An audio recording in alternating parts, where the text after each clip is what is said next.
Julius Nyerere alikuwa wakala wa dunia ya magharibi. Uchambuzi wa kihistoria wa siri za Afrika. Utangulizi.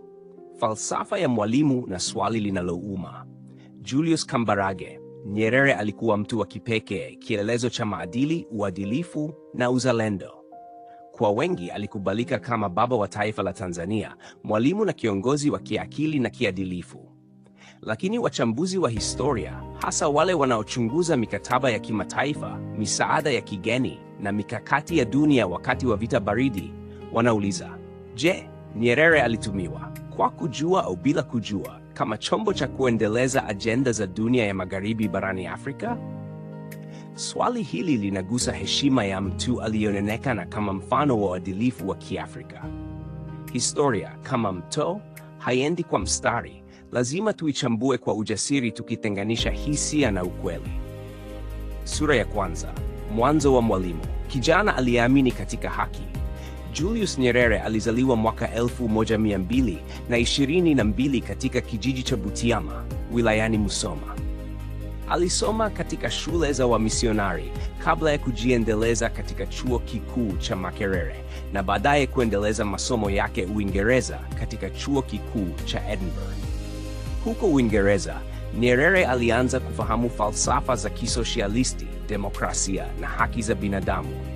Falsafa zilizokuwa msingi wa maadili ya magharibi, lakini zenye mizizi pia katika dini na utu. Wakati akiishi Uingereza, alishuhudia mazungumzo ya huru kati ya wazungu, wakiwa na tofauti lakini wakiheshimiana. Hii ilimpa msukumo mkubwa. Alirudi Afrika akiwa na ndoto ya kuunda taifa la Kiafrika lenye maadili, amani na usawa, tofauti na ukatili wa kikoloni aliyouona. Hata hivyo, ndoto hiyo ilianza kugongana na uhalisia wa dunia iliyogawanyika vipande viwili, upande wa magharibi na upande wa mashariki wa Kisovieti. Sura ya pili. Tanzania na vita baridi. Wapi ilisimama? Miaka ya 60 ilikuwa kipindi cha mivutano mikubwa ya kimataifa. Baada ya uhuru wa Tanzania mwaka 1961, dunia iligawanyika. Upande mmoja ulikuwa Marekani, Uingereza, Ufaransa na washirika wao. Upande mwingine ulikuwa Urusi, China na nchi za kisoshalisti. Tanzania ilitangaza kuwa nchi isiyopendelea upande wowote, lakini ukweli ni kwamba haiwezi kuishi bila msaada wa pande hizo mbili. Nyerere alikuta akicheza mchezo mgumu wa kidiplomasia, kudumisha uhuru wa mawazo, lakini kutegemea misaada ya kifedha na kiteknolojia kutoka kwa wale aliokuwa anapinga kwa maneno. Katika miaka ya mwanzo ya uhuru, Uingereza na Marekani walikuwa wahisani wakubwa. Walifadhili miradi ya elimu, afya na barabara. Kwa upande mwingine, China ilijenga reli ya Tazara, ikionyesha ushawishi wake wa kijamaa. Nyerere alijaribu kuwa katikati, lakini magharibi walijua fika, mtu kama Nyerere alikuwa muhimu katika mchezo wao wa kiitikadi. Sura ya tatu. Falsafa ya ujamaa, kati ya uzalendo na uchumi wa kigeni. Mnamo mwaka 1967, Nyerere alitangaza Azimio la Arusha linalosisitiza ujamaa na kujitegemea. Kimsingi, azimio hilo lilikuwa tamko la mapinduzi. Kila mtu alikuwa na thamani zaidi ya mali. Kiuchumi, lilimaanisha kutaifisha mashirika, benki na biashara na kuondoa wamiliki wa kigeni. Magharibi hawakufurahia, lakini badala ya kumpinga moja kwa moja, walitumia mbinu za ndani kumsaidia Nyerere kwa fedha, wataalamu na walimu. Walijua kwamba kwa kusaidia kudumisha elimu na afya, wangeendelea kuwa na ushawishi ndani ya taifa lake.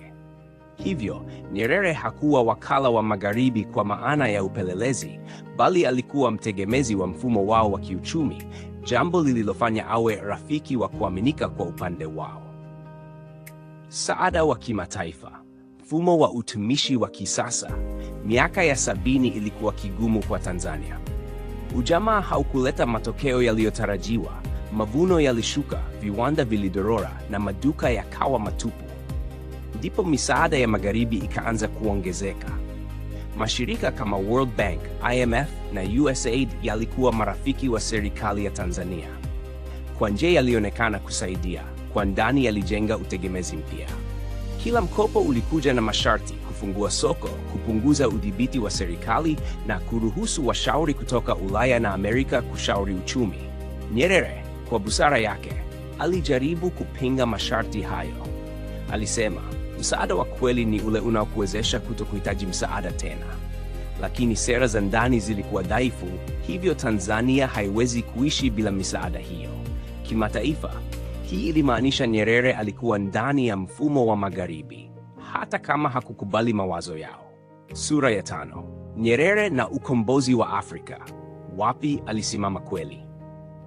Moja ya sifa kubwa za Nyerere ni uungaji wake wa harakati za ukombozi wa Afrika.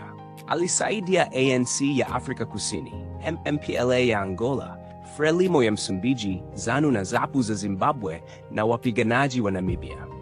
Kwa macho ya Afrika alikuwa nguzo ya ukombozi, lakini kwa macho ya Magharibi alikuwa mzalendo anayeweza kudhibitiwa. Kwao, Nyerere alikuwa bora kuliko viongozi kama Muammar Gaddafi au Idi Amin, ambao walipinga waziwazi mfumo wa kimataifa wa Magharibi. Marekani iliruhusu Tanzania ipokee misaada mikubwa ya kijamii, hata alipokuwa akiwapa hifadhi wapiganiaji wa ANC waliokuwa wakiwapinga washirika wa Magharibi. Hii inaonyesha kwamba Magharibi walijua jinsi ya kumvumilia mtu kama Nyerere. Alimsaidia Mwafrika, lakini hakuwagusa moja kwa moja katika maslahi yao ya kiuchumi. Sura ya 6. Vita dhidi ya Idi Amin. Njia ya Magharibi ya kutumia marafiki. Wakati Idi Amin alipofukuzwa madarakani mwaka 1799 na wanajeshi wa Tanzania walihusika, ulimwengu wa Magharibi ulifurahia kimya kimya. Nyerere alitekeleza jukumu kubwa. Marekani na Uingereza walitaka kumwondoa Amin kwa sababu alifunga milango ya biashara, kufukuza raia wa Uingereza wenye asili ya Kihindi na kujiunga na kambi ya Waarabu.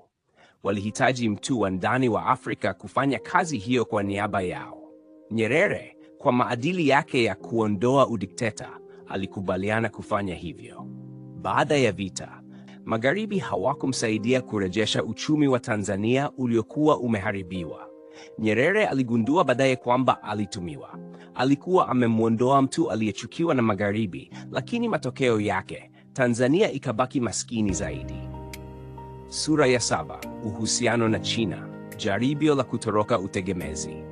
Nyerere alitafuta nia ya kujinasua kutoka Magharibi.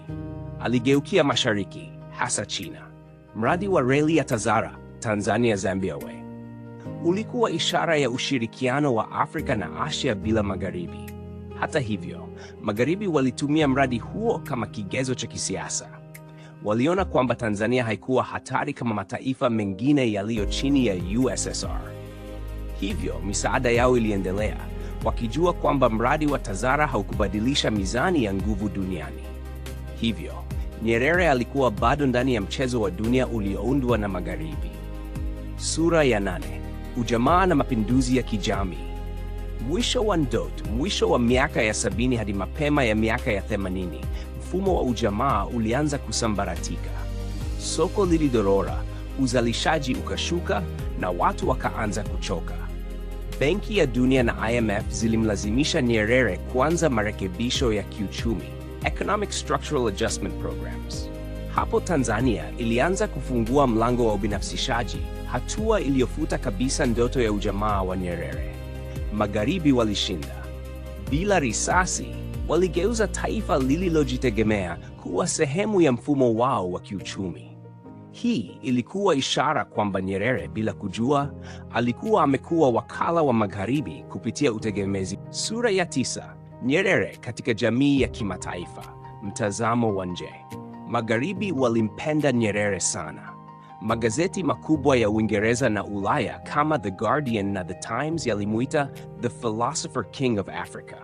Mataifa ya Ulaya yalimwalika kuhutubia mikutano ya kimataifa kama mfano wa kiongozi mwenye maadili na heshima. Wakati huo huo, viongozi wengine wa Kiafrika kama Muammar Gaddafi wa Libya, Mengistu Haile Mariam wa Ethiopia na Thomas Sankara wa Burkina Faso walionekana kama tishio kwa mfumo wa Magharibi. Hivyo basi, Magharibi walihitaji sura safi ya Kiafrika kuonyesha kwamba si kila kiongozi wa Afrika ni dikteta. Nyerere akawa uso wa Afrika safi katika macho yao, mzee mcha Mungu, asiye na tamaa, mwenye uadilifu, lakini asiye na nguvu ya kijeshi wala uchumi wa kutishia maslahi ya dunia ya magharibi. 10. Nyerere baada ya kuacha madaraka. Kiongozi aliyechoka na ulimwengu. Baada ya kustaafu rasmi mwaka 1985, Nyerere alibaki kuwa sauti ya maadili na mzalendo. Alijihusisha kama mpatanishi wa migogoro, hasa katika nchi jirani kama Burundi, akitumia busara yake na heshima ya kimataifa.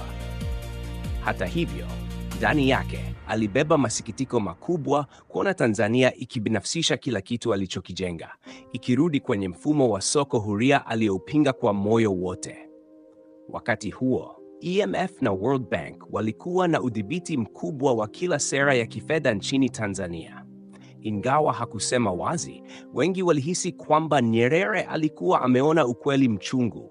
Misaada aliyokubali kwa nia njema ilikuwa sumu ya polepole iliyogeuza uhuru wa Tanzania kuwa utegemezi wa kifedha na kisiasa. Sura ya 11. Aliyetumiwa au aliyetumia? Wachambuzi wa kisasa wa historia wanagawanyika katika makundi mawili makuu. Kundi la kwanza linaamini Nyerere alitumiwa na Magharibi, kwamba kupitia msaada wa kifedha na wataalamu, Magharibi walimfanya Nyerere awe sehemu ya mfumo wa kifedha wa dunia. Hivyo akaendeleza ajenda zao bila kujua. Kundi la pili linaamini Nyerere alitumia Magharibi, kwamba alikubali misaada yao kwa busara ili kufadhili elimu, afya na ukombozi wa Afrika bila kuisaliti misingi yake ya maadili. Kwa hakika, ukweli uko katikati. Nyerere hakuwa wakala kwa maana ya usaliti, bali alikubali kuishi ndani ya mfumo ulioundwa na Magharibi kwa sababu hakuwa na njia nyingine ya kudumisha taifa changa lililokuwa maskini. Sura ya 12. Kufikiria upya urithi wake. Leo, tukimwangalia Nyerere, tunamwona kama kioo cha uadilifu, lakini pia kioo kinachoonyesha udhaifu wa Afrika. Udhaifu wa kutegemea wengine hata tunaposema tumejitegemea. Alijaribu kujenga mfumo wa Kiafrika wa kisiasa wenye uhuru na usawa, lakini akaishia kufungwa kwenye minyororo ya kiuchumi ya kimataifa.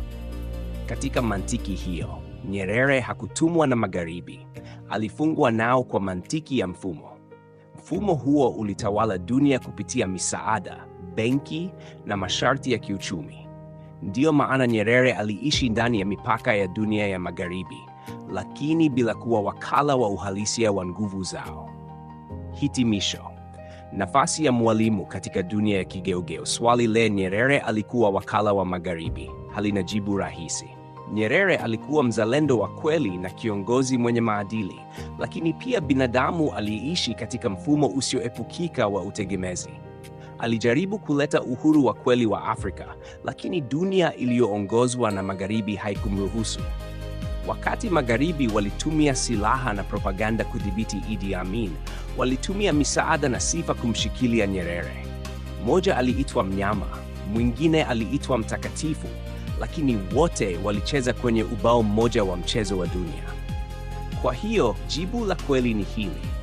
Nyerere hakuwa wakala wa Magharibi, bali alikuwa mwathirika wa mfumo wa Magharibi alioamini unaweza kubadilika kwa maadili.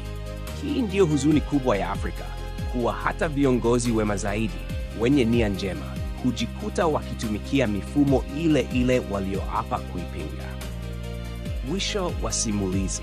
Historia ya Julius Kambarage Nyerere ni simulizi lenye mafundisho makubwa. Ni somo la jinsi kiongozi mwenye maadili na uadilifu mkubwa anavyoweza kuathiri dunia, lakini pia jinsi udhaifu wa kiuchumi na siasa za kimataifa zinavyoweza kumfanya mtu aliye bora kutegemea wengine. Nyerere alijitahidi kuhakikisha